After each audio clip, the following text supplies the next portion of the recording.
ভোরের আলো ফুটতে না ফুটতে কেঁপে উঠল উত্তরের দ্বীপ হোক্কাইডো। ৭.৪ মাত্রার বিধ্বংসী কম্পনের রেশ কাটতে না কাটতেই আবারও বড় ধাক্কা খেল সূর্যোদয়ের দেশ জাপান।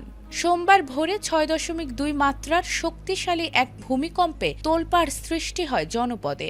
গত কয়েকদিনের ধারাবাহিক কম্পনে জনমনে যখন সুনামি আতঙ্ক চরমে, ঠিক তখনই এই নতুন আঘাত। তবে কি বড় কোনো বিপর্যয়ের দিকে যাচ্ছে Japan?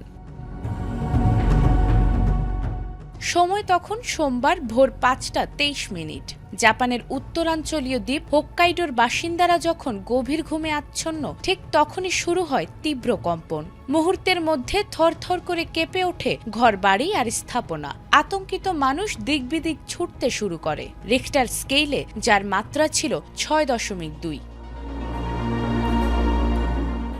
Japan meteorological agency JMA জানিয়েছে, ভূমিকম্পটির কেন্দ্র ছিল হোক্কাইডোর দক্ষিণাঞ্চল। ভূপৃষ্ঠ থেকে ৮৩ কিলোমিটার গভীরে এর উৎপত্তি হওয়ায় কম্পনের তীব্রতা বেশি অনুভূত হলেও উপকূলে সুনামির কোনো আশঙ্কা নেই। যুক্তরাষ্ট্রের জিওলজিক্যাল সার্ভে বা ইউএসজিএস বলছে, কম জনবসতিপূর্ণ এলাকা হওয়ায় বড় ধরনের ক্ষয়ক্ষতির হাত থেকে রক্ষা পেয়েছে দেশটি।